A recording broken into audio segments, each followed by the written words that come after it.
Hello, everyone. Welcome to Grid Live Wrap Up. Joe Samaniego here, along with Kobe Lammers from the Podium Fairs, Adam Lemmeries, Joshua Birch from Joshua Birch Motorsports Channel, and Ben Schneider from Ben Schneider's channel.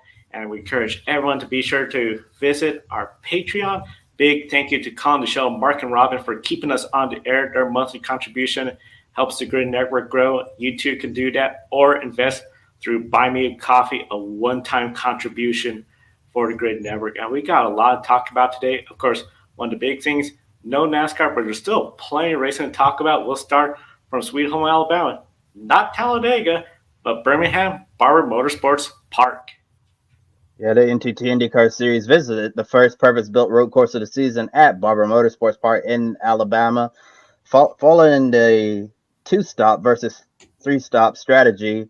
Plus, the drivers were trying to undercut or overcut. In the end, an aggressive in-lap followed by a good pit stop by Aaron McLaren SP and a bold move on cold tires. Pato O'Ward got by Renus VK, never looked back, and went on to win the Honda Indy Grand Prix of Alabama. Many wondered if he was too focused on trying to get a future Formula One seat, and also the contract issues that's been plaguing him and the team to start off this season. And a lot of people thought that all of this going on in the background was distracting him from his current job as an IndyCar driver. Starting with you, Ben, has Pato O'Ward silenced his doubters with Aaron McLaren SP's first win of 2022?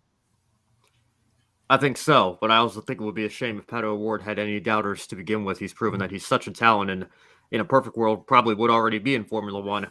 But he certainly is worthy of consideration of that seat. I guess some people were saying that maybe he was maybe focusing too much on that and it was maybe distracting from his IndyCar stuff. But this is a guy that very nearly won a championship, competed for a championship in this series last season. As far as I'm concerned, could be on his way to taking that extra step to win one this year, and should certainly be in the conversation for, if not a McLaren seat, which that would probably be the easiest step to take in terms of logistics, considering he's already with the McLaren entity as a whole.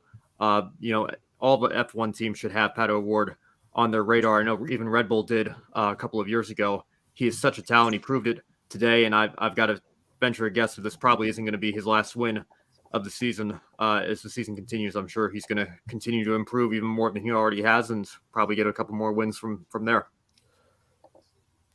A fantastic move around the outside on those cold tires as well. It was, I think, breathtaking to witness, a breathtaking to attempt as well. As other drivers tried that earlier on in the race and didn't always work out. But it was on here. It was pole here last year in the season opener. We all thought, oh, great, he's going to have a great season. Unfortunately, he finished fourth last year. He won 2 races last season as well. A brilliant first win, of course, back at Texas. Then, of course, he's won here today after finishing 7th in practice 1, 2nd in practice 2, started 2nd on the grid, was running 2nd most of the race, and then the fantastic move at the end of the 2nd pit stop. Perfect day from Aaron McLaren Schmidt-Peterson, perfect day for Pato O'Ward, and the rumours are going around that he's replacing Danny Ricciardo mid-season at McLaren. Don't buy that. Do I see him possibly doing it in 2023? Yeah, because Danny Rick's underperforming and has been for a couple of years now as well. That one win in Monza doesn't excuse poor performances across the board for the team. I think we're going to see a different side to O'Ward now for the rest of the season, of course. 4 different winners, 4 different races. He can really now say, okay, this is my year to shine. I've got something to look forward to. I know IndyCar was still up there as like the top of American tier racing and still the 2nd tier, in my opinion, of overall open wheel racing. IndyCar, Formula One and IndyCar. But if his dream is Formula One, we've heard him say it before as well. If he can get hold of that in any way, shape, or form, he's got to perform here this year, and this is where we're going to see him do it. This is just the start. If he can win the Indy 500, he's got the job at McLaren for sure.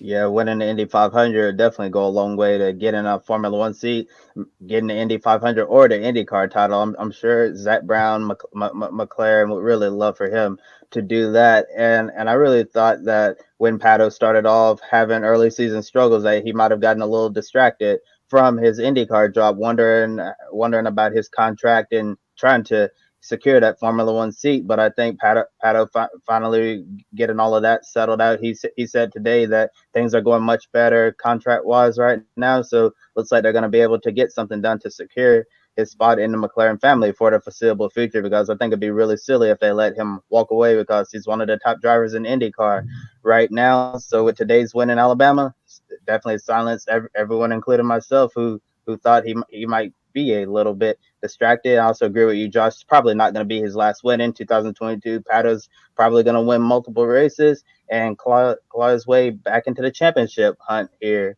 And the driver that he beat today was Alex Palou, who put himself ahead of Rinus VeeKay after the final pit stop, but wasn't fast enough to catch O'Ward. While Palou couldn't catch him, Alex Palou ended up catching the points lead instead. Joseph Newgarden finished outside the top 10 after a caution ruined his race. Scott McLaughlin, his Penske teammate, also wasn't a factor for the win today. How rewarding is this early season consistency as Alex Palou tries to defend his title? It's a good ego boost as well to be strong at the end of last season, as you said, and he got the title as well back at Long Beach. Now to come into this season as well, second year with these new type of cars as well. He's doing immensely well. He's doing exactly what he needs to do, staying cool, keeping calm, staying out of scrappy fights as well at the start, nipping through at pit stops, using the strategy right. I mean, for me, Chip Ganassi Racing and Alex Palou are doing a fantastic job, and it's no surprise they've got the championship lead after 4 races. But 4 different winners, 4 different races. Not one of them is Alex Palou. We've had Scott McLaughlin, Joseph Newgarden, Will Power, and now Pato O'Ward.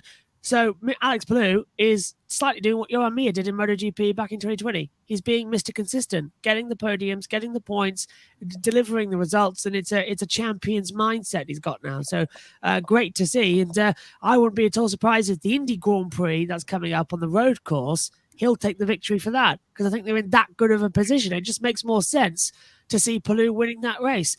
Going towards the 500, I think we're going to see O'Ward at the front and Palou at the front for the first 400 odd laps. But we all know the Indy 500, it's 250 laps. No one cares about 200 laps of it. It's all about the last 50 laps. That is really where the race gets decided. Everything else is just a show for the crowd. Alex Palou right now, Alex Palou right now is in the lead for the NTT IndyCar Series. Watch out, because I think, like you mentioned, Josh, I think Alex Palou will win this year, and also, like you mentioned, he is Mr. Consistency. That's a good thing to have. Right now, he's in front of Team Penske, and that's saying something. If you're ahead of Team Penske, and we all know how good Team Penske has been so far this year, Alex Palou is the defending NTT IndyCar Series champion, and he has a really big target on his back, and everyone is going after him. Could he? I think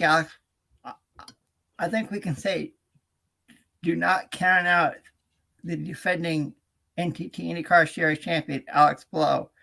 I know it's still early in the season, but he could go and make it 2 in a row. But like I said, it's still early in the season. Yeah, definitely still early in the season. I think Alex Palou is really building up to have a big month of May coming up. I agree with Josh.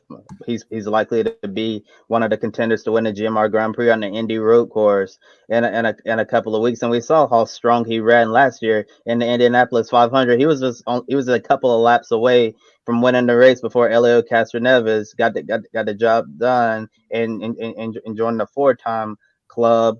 And for Palou to be able to have this early season consistency and picking up right where he left off last season, I think he's certainly going to be one of the contenders once again to take home the championship, to try to go back to back. I know there's going to be a lot of focus on the Indy 500 coming up, 200 laps, 500 miles, and as Josh was saying, the first 150 laps, putting yourself in position, and then the final 50 laps, that's exactly when it's going to matter the most. And given how Chip Ganassi Racing Honda's looked at the open test that happened a short while ago on the oval, I think Ganassi might be one of the contenders once again. And Adam mentioned Team Penske, and there's only the only other drivers besides Alex Palou with a top 10 in every race are Scott Dixon and Team Penske's Will Power, who still has a 100% top 5 finish rate after 4 races. And today in Alabama, he went from 19th to 4th. So Will Power all the way from the back towards the front.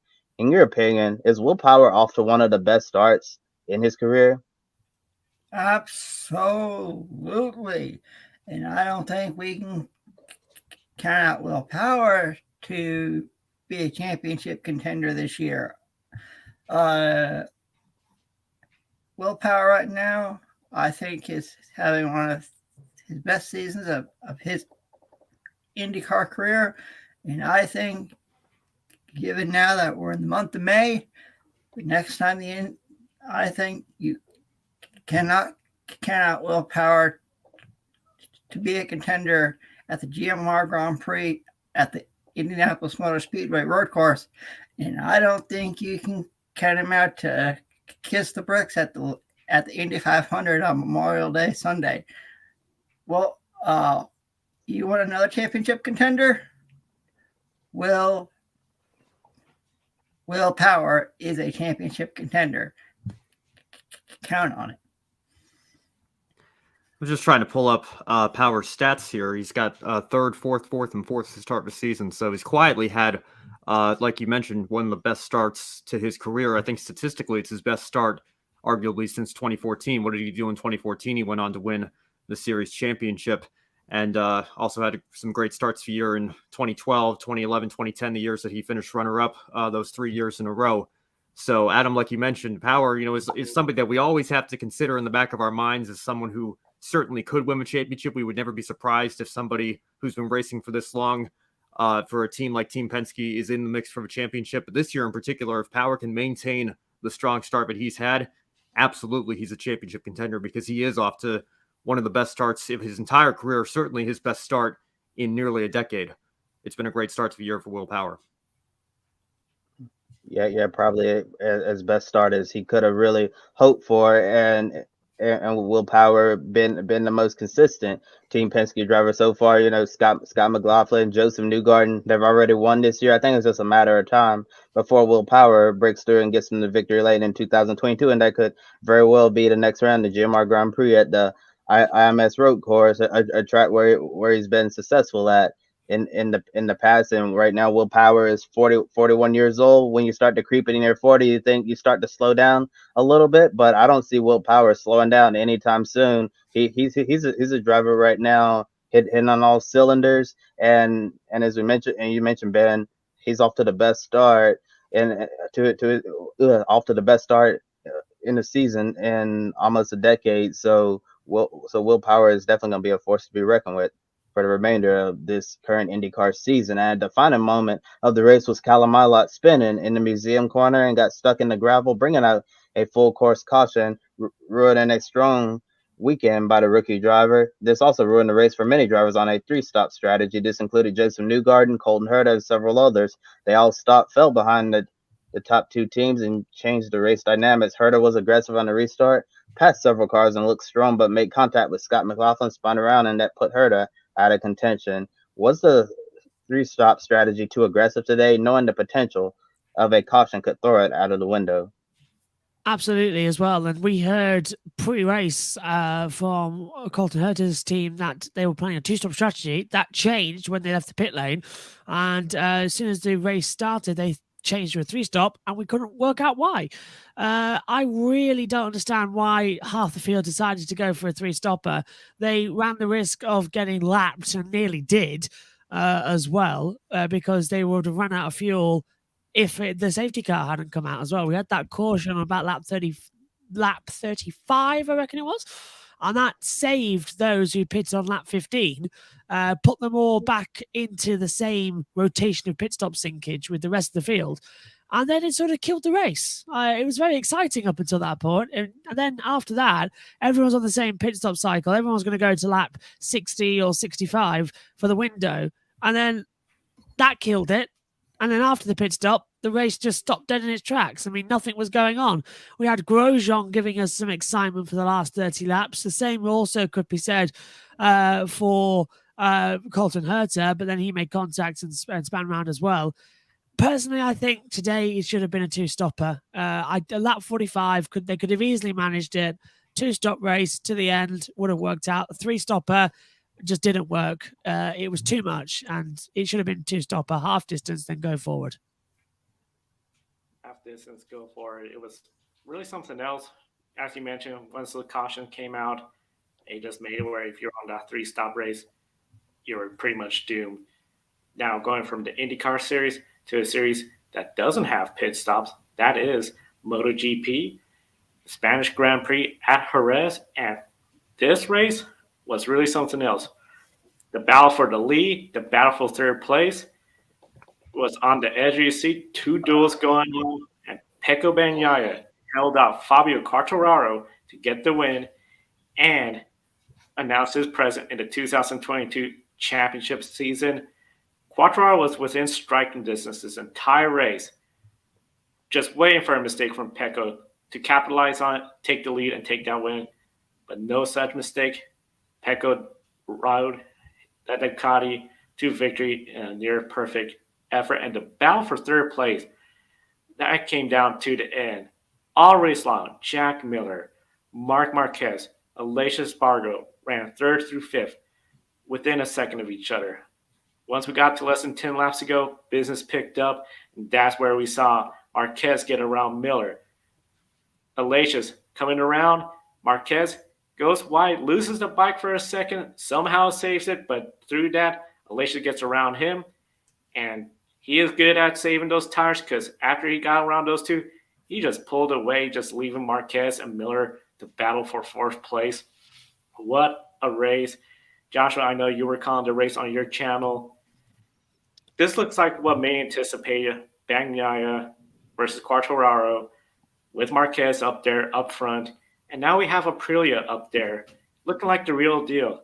Is this a wake-up call for particularly in Nia Bastianini and KTM that the competition is really starting to step up? Absolutely. I mean, Aprilia have now lost their concessions for 2023 because they've had so many podiums this season. 4 podiums in the opening 6 races. That's unheard of for the team. So they've lost their concessions. They can't develop the bike any further. They can continue developing it this year, though, but they don't get any extra tokens at the end of it for 2023. So that's great news. And slightly bad news as well for the team if they get it wrong. But then they're just like everybody else. And for the first time since this system was brought in, no MotoGP teams are now on concessions. Everybody in the field has had all the relevant podiums and points paying positions. I think that's amazing. We've got such a competitive and healthy grid in MotoGP right now. They've hit the nail on the head with the formats. For definitely, Bastianini's had an off weekend, no doubt about it. He crashed twice in the weekend as well. He's had off all weekend long. It was bad racing, bad maneuvers. So he's got to refocus and get going again because we know that Greneshi's fast. We know that it's won 2 of the races so far this season. But 5 winners from 6 races, that again is competitive. Bastianini is the only repeat winner. Quartararo leads the title on points advantage now, but he came in level with Alex Rins. Rins dropped it and fell right back to the back of the field. But it happens. It's a tricky track. We were seeing it all day. For me, though, that battle for third place, Marquez versus Miller versus Aleix Espargaro, was where the action was today. And it was to think of a better word for it, it was literally they were teasing us at the front. It was, I can't say that on air, but they were literally teasing us at the front. They were waiting for us to just erupt as well because they, not once in that race did Quartararo and Bagnaia were separated then a second. Not 1 plus or anything. It was always 0.7, 0.9. I think actually the biggest that gap got was 0.8. That's insanely consistent from them two. They're going to push each other so hard. I think we're looking at a new rivalry now with Bagnaia and Quartararo. So, I don't know. It feels like we still can't tell the running order. I mentioned this a couple of races ago. Everyone's maturing at different rates in this field this year. I've got this feeling that we're not going to know until after the summer break. This is going to be a very interesting year for MotoGP, and it's going to be a very exciting one as well. I can't wait to see what happens next. And of course, after this one, if I look at my notes, we run. Oh, I can't tell. I don't know where we run next. In 2 weeks' time, Catalonia. France. So it's Quartararo's home country next. Le Mans. That's a wet race usually as well. So slippery surface. It favours the Yamaha. We'll just have to see. Can Quartararo win his home race for the first time and get that 89-point advantage up? But look at that, though. If you'd shown me that at the start of last year, the standings, it would be normal for Quartararo, but Aleix in second, Bastianini in third, and then look, Marc Marquez down in 9th position. It doesn't make sense, and I like that. It's good.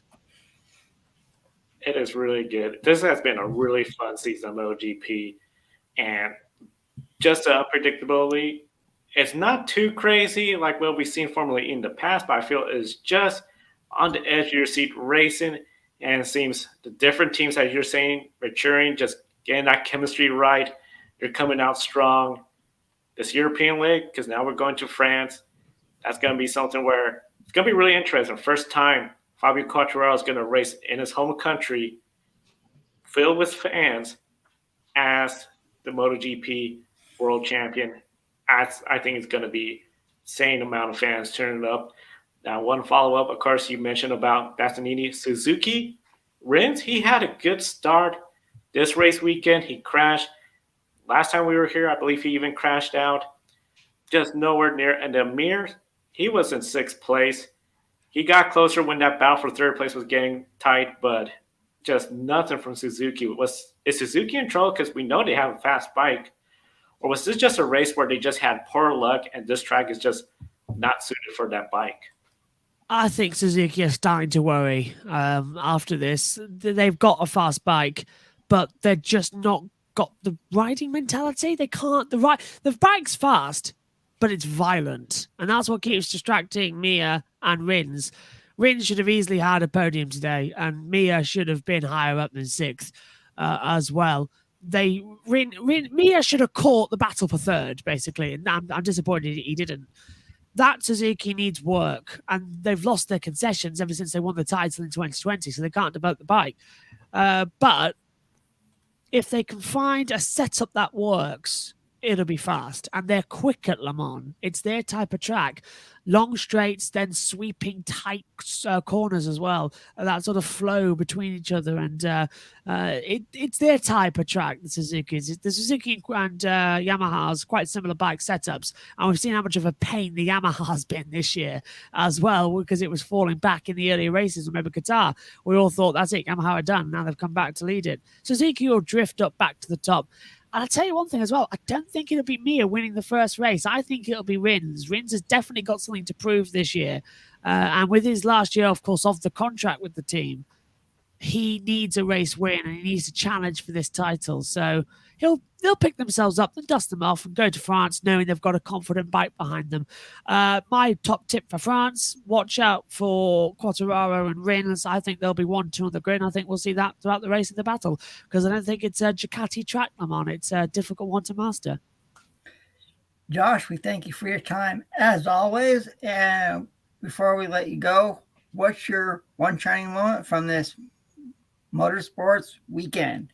I joked that it was when I left the commentary box and the checkered flag fell for INDYCAR, so I could just get out of there, because after 2 hours of commentating on that, I mean, I had a headache and I had to go down, and I actually tuned out and I watched House, which is, of course, an American drama. So I tuned out and watched that for a couple of episodes, and it's remarkably how therapeutic it is. It's amazing just to switch off.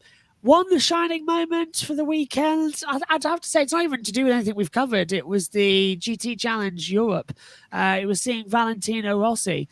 He was racing in the Audi R8 as well in Brands Hatch today in the UK. And it was the sight of seeing a MotoGP rider at Brands Hatch. It just didn't correlate for me. And the fans turned up in their drones, and they had a lovely sunny hot day and a lovely bank holiday weekend as well. So yeah, it was, for me, it was that Valet still loved and he's enjoying new ventures as well. And the fans very much haven't forgot him as well. And actually, at one point, they were threatening to attack the driver who bumped doors with Valet, because if Valet got taken out of that race at Brands Hatch, nobody would have left without a bruised eye and some bloody knuckles. I can tell you that right now. But everyone's all right. Everyone got out of there, and they all had a great day. That was really exciting to see the clip of Rossi there enjoying this new racing career of his. And Joshua, once again, thank you for your time right here on the Grid Network, and a couple of other racers racing around the world as well. So with some of the female racers, big shout out to Rima Jafali. She was leading that last lap overall, got pushed out on the gravel, fell to fourth, managed to get to third place overall. What an effort for her. She swept her classes this weekend. So big congratulations to Rima. And then, of course, as you see some of the other racers, including NHRA and Jill Sampe. She has multiple pro bike championships. She qualified fastest this weekend, one of her first races of the year. Fortunately, didn't get to the finals, but overall, great weekend. And of course, we encourage everyone to be sure to follow the Women in Motorsports Thursday, 9 a.m. Eastern, 6 a.m. Pacific, and racersbehindthehelmet.com. Meanwhile, some of the black racers that we have racing across the country, Roger Caruth doing double duty, doing his Xfinity Series race, where some suspension problems unfortunately ended that race, but he had a great run in the ARC East race. Ben Schneider and Brandon are going to talk about him tomorrow and the ARC East race at Dover on Grid Encore. Then Miles Rowe won that first race. He needs some sort of sponsorship to be racing all year long in USF 2000. What an effort. And we encourage everyone to visit the African American Racers Association website.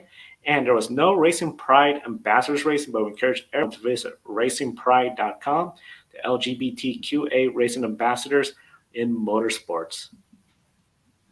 And I'll disappear in a second. Sorry to disappear, but reminder, W Series back next week. It's a brilliant little tie in there. I can't wait to see what it's going to be like at Miami. New teams coming in as well. So the W Series is going to be fantastic. And I know Megan ran up to me earlier on and said about having Jamie back in as well. Even Megan was saying to me how she doesn't feel Jamie belongs there anymore. She should be in a higher class. So let's hope that Jamie once again gets the championship, gets the money, gets finally up into Formula 3, maybe even Formula 2, and we can get closer to having a female driver in Formula 1. That's it. I'm done. And for the first time and we'll have coverage of the W Series here in the USA. Thanks to the coverage from the ESPN Family Network. So I can't wait. I can't wait, to see how the W Series, pans out all season long. So it's going to be an awesome year if you are a fan of motorsports.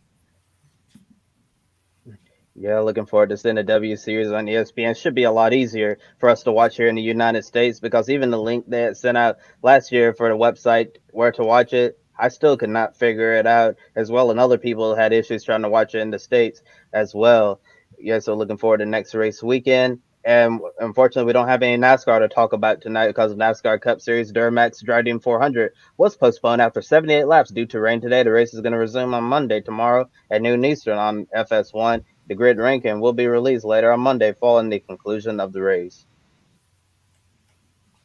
One race that did go on was the Repco Supercar Series, and it looks like Shane Van Gisbergen was going to sweep the weekend. However, that did not happen.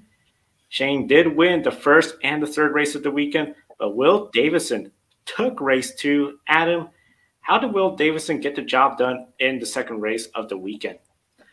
Well, first of all, it was the first win for Will Davison in a long time, and the first win for Ford all season long. That's pretty strange, to see Ford go this long without a win. Will Davison started up front, and Shane Van Gisbergen did not have a good qualifying session for race 2. He started outside the top 10 and wasn't really a factor. Race 2 got red flagged because of race 2 got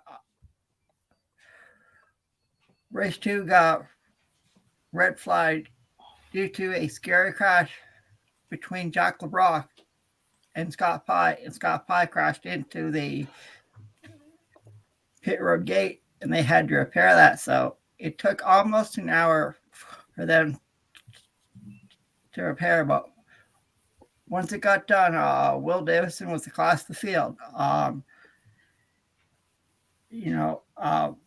Will Davison, he drives for a really good team, and Dick Johnson Racing. It was really cool to see someone else other than Shane Van Gisbergen or Chaz Monster get into victory lane. I wouldn't count out Will Davison to score a few more wins this season down under in Australia. As you mentioned, Will Davison, his weekend, look what it did to him in the point. Got him up to third.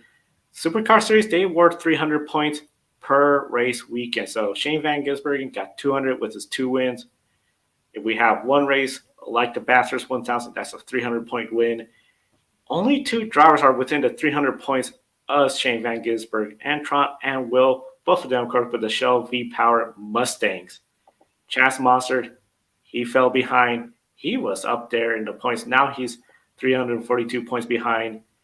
Do you see the 2 Mustangs, the Shell V-Powers of Antron and Will, starting to put together a challenge? And how at this point is it for Chas Mostert to fall to 5th place, now 342 points behind?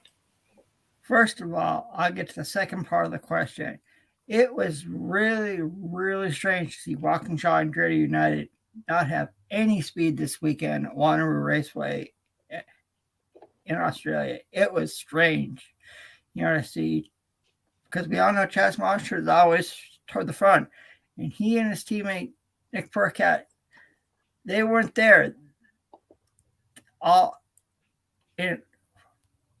for all 3 races. They weren't a factor at all, even qualifying for all 3 races. They started toward the bottom of the field, which is not like that team at all. So the next time we see the Repco Supercar Championship is at Winton Motor Raceway the weekend of May 19th to the 21st. So I expect them to bounce back. And getting back to the first part of the question, those Shell V-Power Mustangs for Dick Johnson Racing are strong. Very, very strong. I wouldn't count out Anton De Pasquale for the few wins this year. And like I just said, I could see Will Davison getting a few more wins this season as well. But right now, it's going to take a lot to knock out the defending champion, Shane Van Gisbergen, down under in Australia. Already 8 wins in 12 races. That's just phenomenal. And the first time, I believe, since 2015 that we've only had 3 winners, the fewest winners out of 12 races. That's correct. Yep. Looks like he's going to run away with it, but like you said, if they can put something together, there's going to be a challenge towards it, and they just got to get that all together. Now, of course, one of the series that ran, but it's not part of the grid ranking, IMSA, and they were at Laguna Seca Raceway, one of the West Coast premier racetracks. Yeah, the Hyundai Monterey Sports Car Championship at WeatherTech Raceway Laguna Seca saw a battle of the Acuras after we saw the Cadillacs dominate Sebring and Long Beach. Wayne Taylor Racing and Myers Schenker Racing fought all race long, but it was the number 10 Konica Minolta Acura DPI taking the overall IMSA race win with drivers Ricky Taylor and Felipe Albuquerque. Taking advantage of a bad day for both Chip Ganassi Racing Cadillacs in the 01 Sebastian Bourdais Experience electrical gremlins that put him out of contention, and Alex Lynn went off course and crashed into the tire barriers. Adam, we've seen Chip Ganassi Racing dominate the last 2 IMSA races leading up to Laguna Seca. How important is it for their fellow DPI competitors to take advantage of a bad race for Ganassi? Oh, they took advantage, all right. And Chip Ganassi Racing better not look over their shoulder, because Wayne Taylor Racing today completely dominated out there at Laguna Seca. Ricky Taylor and Felipe Albuquerque had a heck of a race.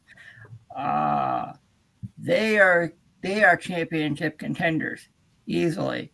And if Chip Ganassi Racing has one more bad race, look out, because the DPI battle could go all the way to the end, to the season finale at the Petit Le Mans at Road Atlanta. Surprising that Chip Ganassi couldn't finish the California 2 races, going back to back at Long Beach and here at Laguna Seca. But Wayne Taylor Racing, they are going to be championship contenders, and they have 2 strong drivers in that car, and both are capable to go out and win a few more races as well. So, Chip Ganassi Racing, don't look over your shoulder, because Wayne Taylor Racing is coming to get you. Yeah, it's been amazing seeing the jump in Chip Ganassi Race's Cadillac DPI program from last season to this season. And I know that's really crazy to say about Chip Ganassi Racing, considering they're one of the premier motorsports teams in the world. Last season, they had a decent program, but where they're at right now, they've raised the bar up by several levels, adding an additional Cadillac.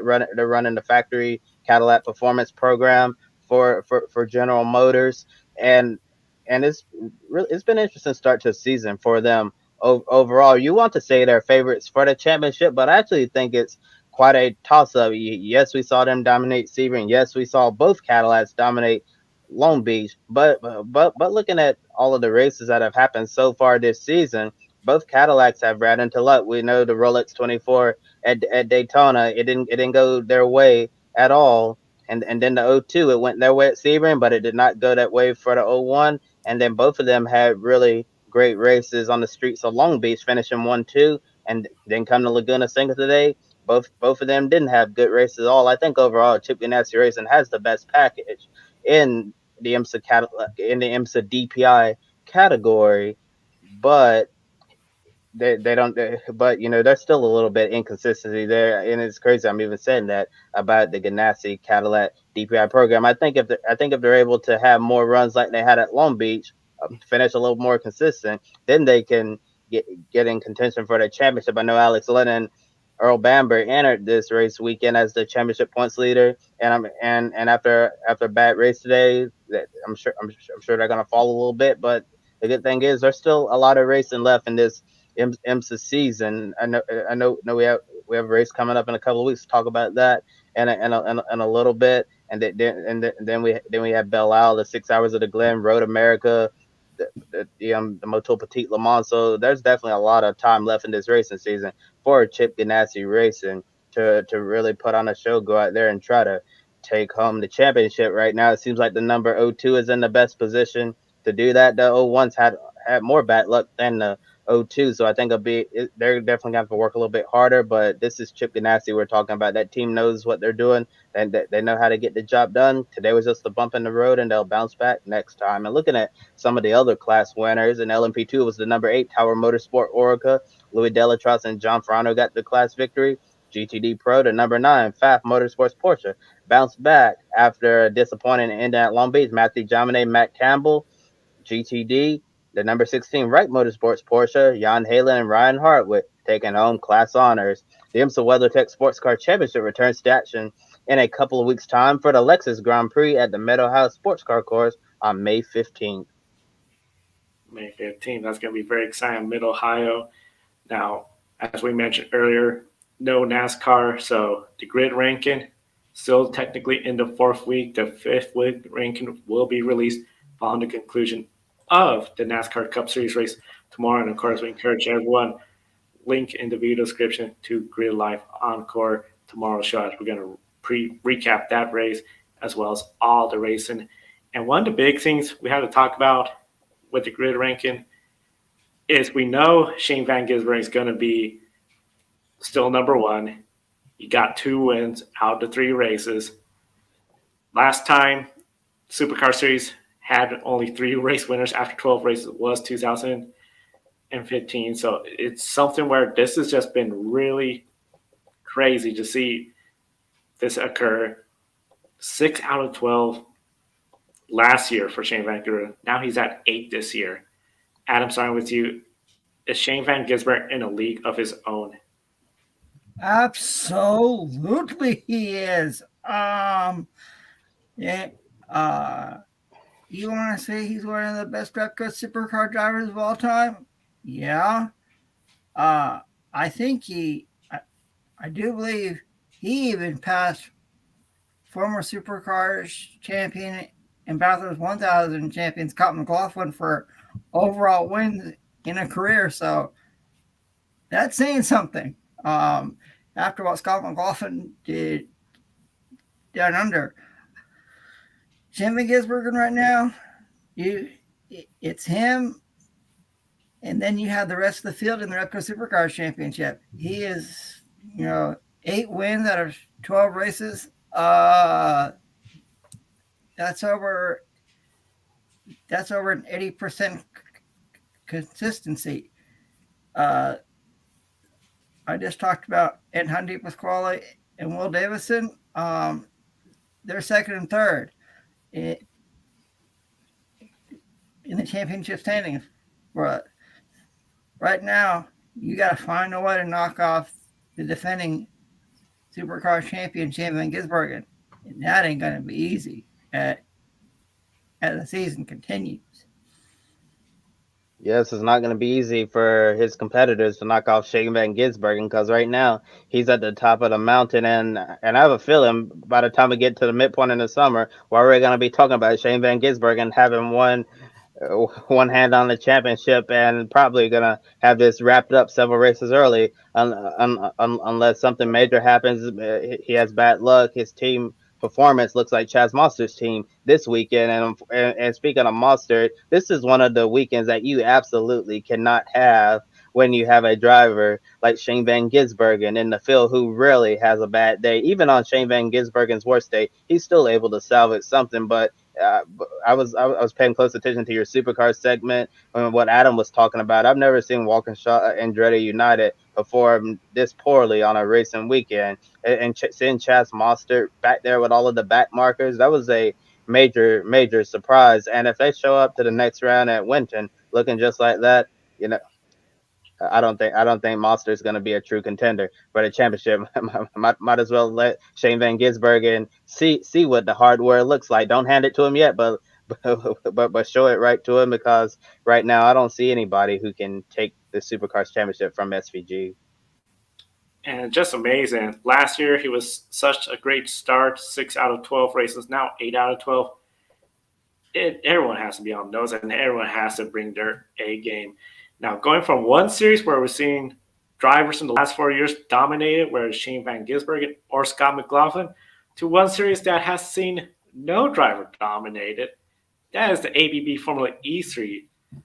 First time in quite some time we have 3 drivers from Formula E in the top 20 of the grid ranking as of now. Of course, NASCAR is still going to go race, but taking a look at their grid rating scores, as you can see, Stoffel Van Dorn, Mitch Van Evans, John Eric Verne, they have pulled off quite a ways compared to everybody else. And this is very unique because with Formula E, we have major jokes about the Wheel of Destiny, where we've had half the field with a shot at the championship. 2 years ago in Berlin, when we had the last 6 races, the entire field still had a mathematical shot at the championship. This year, though, is looking different. Van Dorn, 83% of the time he is finishing in the top 10. Mitch Evans, 3 podiums, 4 top 10 finishes, and Verne has a 100% top 10 finish rate. This is not the kind of Wheel of Destiny Formula E we've seen in the past, and a really surprising stat, especially for our viewers out there that participate in Pick a Winner. Most people have been getting Formula E correct. Only 2 races, nobody got anybody from Formula E correct. All the other series been a much lower percentage. Just amazing. Kobe, starting with you. Will we see this championship battle go from everyone, like in the past, to just a few, like what's going on? And is this good for Formula E? And do you think maybe the Formula E Wheel of Destiny should be scrapped? Well, Joe, I know before the Formula E season got underway, we talked about their changes to the qualifying format, and I really think that makes a huge difference in what we're seeing in Formula E, because in the past qualifying format we saw depending on when you go out, one group got the advantage, and then the other group was put at a disadvantage, and the ones who were put at a disadvantage, weren't in a position to run as well as they probably would have. But with the new qualifying format we have now, we see everyone on a more even playing field, and they're able to go out there, set their laps in knockout style, and actually I think this is good for Formula E. Now we can really see drivers and teams start to rise to the front, and we can see a certain group of drivers start to break away and truly showcase their abilities, instead of Formula E's prior reputation, being super random, like pick a name out of a hat that anybody could really win within reason in Formula E. So it really looks like Formula E with the changes to the qualifying format is going to be a championship with just a few this season, instead of almost everyone, which was really crazy to see last year. I don't know if it's any better or worse from a series that we might only have 2 or 3 or 4 championship contenders, as opposed to a much wider scale of parity going into the last couple of races, like we've seen the last couple of seasons, where you have the Wheel of Destiny that we joke about all the time here on this show, and you can pick a name out of a hat or just spin the wheel to try to pick a winner.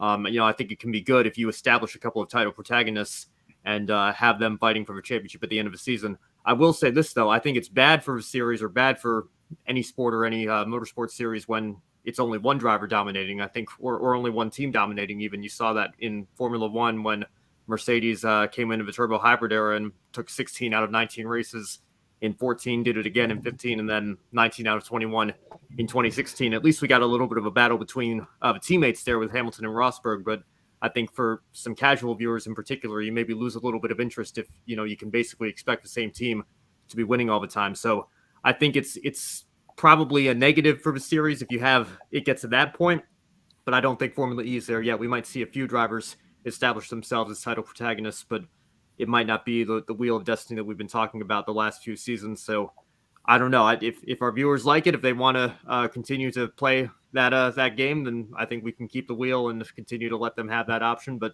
it might make it a little bit easier for those of us that actually follow the series closely to be able to predict a winner in the future if we have this going forward. I mean, that's the thing. I feel with the Wheel of Destiny, how many people had Mitch Evans, and he goes out there, gets wins, and to think that out of all the races from Formula One, IndyCar, NASCAR, Formula E has seen the most people get a pick winner correct. That just amazed me. If you had told me that last November, I would have just laughed and just thought you were crazy. Just something else. And next weekend we have Formula One in Miami. The NASCAR is at the historic Darlington Raceway in South Carolina, and the W Series returns, running at Miami as well. So we'll have 40 races in the grid ranking next weekend. So once W Series gets going with 2 races, it's going to be interesting to see who comes out with the grid ranking championship this year. And with that being said, it's now time for our Grid One Shining Moment from this Motorsports Weekend. I'll start with you, Ben. What's your Grid One Shining Moment? You're going to have to forgive me. I was away this weekend back at visiting college for a track meet, so I've been trying to catch up here the last few hours. I've just recently arrived back at my home in Delaware, so I've only caught the highlights of the INDYCAR race, but I think it is a worthy one shining moment if we give it to Pato O'Ward, like we talked about at the beginning of the show, establishing himself as maybe a driver that can take that last step and win this championship this year. And who knows, maybe there's even a spot for him on the Formula One grid in a couple of years' time if the seat opens up in McLaren in particular, since he's already established that connection. But Pato O'Ward winning another race, like I said, I'm sure it's going to be the first of a handful this year. I'll make that my one shining moment for this weekend so far. I have a couple I'll say for the encore show. And, of course, who knows what will happen in a NASCAR race tomorrow at Dover. But I'll go with O'Ward for now. That's my one shining moment this weekend so far. Yeah, my one shining moment. I actually have two one shining moments. But first one's gonna be from Hickory Motor Speedway, and it's really weird during the race season where I have a Saturday night when I literally have absolutely nothing going on. So I decided to check out all the action at Hickory, the entire show from beginning to end, all the different short track racing series. And how about 14-year-old Katie Hettinger winning a late model race? That was just really blew me away, been that young, 14 years old in a late model, racing people, who have more years experience than she's been alive. And she goes out there and she beats some of the short track racers like Landon Huffman. Gracie Trotter was also in that event as well. Taylor Satterfield, a lot of locals who raced there week after week. Just thought it was just really amazing for a 14-year-old kid, a high school freshman who also plays basketball and volleyball for a high school team to go out there like a veteran who's been doing it for many years. So for all of you people out there who've never heard of Katie Hettinger, it seems like she's a driver that we're gonna be following for the years to come, and probably a driver we're gonna be talking about here at GRIDnet. Where as well in second, one shining moment goes to Miles Rowe.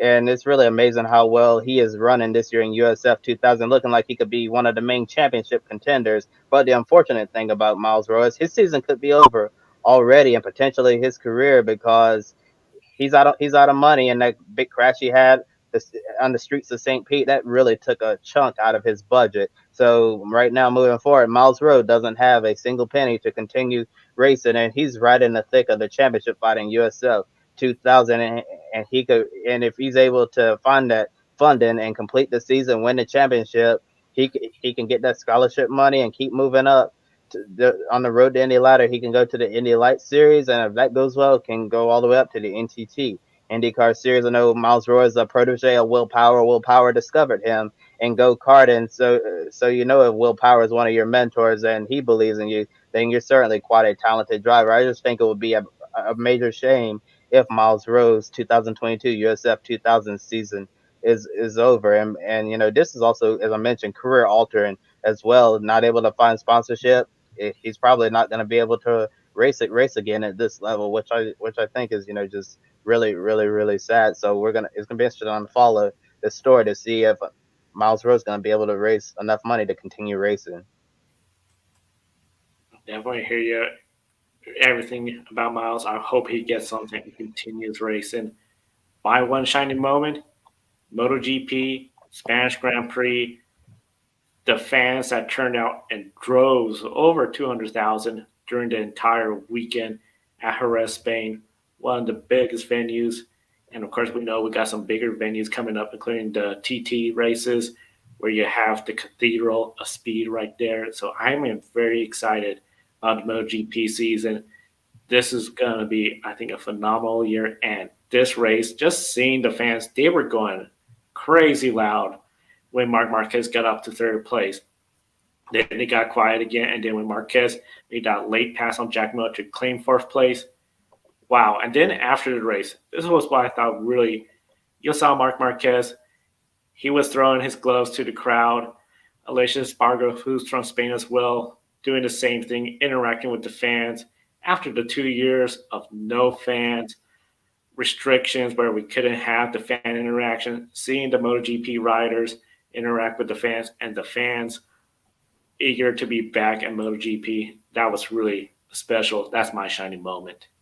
Joe, I see all the crowd at Jerez, Spain was absolutely incredible. And for me, my grade one shining moment, it didn't happen on a racetrack, but a really cool event is starting out this week, and that's Kyle Petty's Victory Junction Game Camp motorcycle charity ride. For those of you who don't know, former NASCAR driver Kyle Petty runs a camp called the Victory Junction Game Camp in honor of his late son Adam, who died in a racing accident. It allows kids with different disabilities, like multiple sclerosis, among others, to go there and enjoy themselves and get treatment. And every year for the past, Kyle Petty always has a motorcycle charity ride, and it's actually started today in Arizona, and I can say that the charity ride has stopped in my hometown of Wadensville, North Carolina in the past, and this ride attracts a lot of NASCAR drivers and different NASCAR personalities. We've seen people like Harry Gann on the ride, Richard Petty, Kyle Petty, Matt Kenseth, NASCAR on NBC play-by-play. Rick Allen is on the charity ride, and it's just a really cool thing. This charity ride has raised so much money for the Victory Junction Game Camp in the past, and if you're able to catch it coming through your hometown, stop in, because it's just a really cool event, and if you're watching this, you can go online to Twitter and Instagram and at KP Charity Ride, and you can go follow the progress throughout the charity ride this year. Unfortunately, the charity ride is only going through Arizona. So if you're watching this and you're in Arizona, go stop in and go say hi. I know it's a really cool event, and so the Kyle Petty charity ride for the Victory Junction Game Camp is my Grid 1 shining moment of this weekend. They've been doing that victory ride for the longest time. Used to be, I remember, to Sonoma for the Sonoma weekend. Yep. So really great to see that tradition continue on. And we want to thank everyone for tuning in. Be sure to subscribe to our Patreon. Keep us on the air like Con the Show, Mark and Robin. Each and every month, they contribute funds to help us cover the bills, expand our network. And, of course, you want to do a one-time contribution, you could do that through Buy Me a Coffee, a link in the video description. And, of course, you want to do some real investing in the stock market, public.com is the app you want. $5 in stocks you'll get if you use the referral code GRIDnet, link in the video description. And of course, there's a link to all our social media, whether it's TikTok, Instagram, Facebook, Twitch, or Twitter. We're there. And of course, we stream our programs on Facebook and Twitch, as well as YouTube. And I encourage everyone, if you're watching us on YouTube, be sure to subscribe, like, and comment. It helps us with the algorithm. And don't forget, tomorrow we'll be on the air. Ben, Brandon are going to be recapping the NASCAR Cup Series race, as well as the Xfinity, ARCA, and all the races that have been going on. And then, of course, Tuesday, be sure to subscribe to the Grid Network. You're going to see one of our newest videos come out. Wednesday, Grid Tonight with Kobe Lambeth and Adam Lemeries. And then Thursday, Women in Motorsports. Friday, Life on the Grid. And then Saturday, we're back again. So it is a full week of Grid Network on the air. Very exciting. And be sure to subscribe to us right here on YouTube. For Ben Schneider, Kobe Lambert from the Podium Finish, Adam Lemeries, I'm Joe San Diego. Thank you for watching today's program. We'll see you next time. Don't be an anonymous investor. Join the stock market social media platform, public.com. Invest any amount of money and share with friends and new friends. Discover new opportunities, such as new companies and potential business partners, and useful tools for beginners, and share your experience with friends on public.com. Link in the video description gets you $5 for being a Grid Network viewer. Use the referral code GRIDnet for your free $5 to invest and start investing and networking on public.com.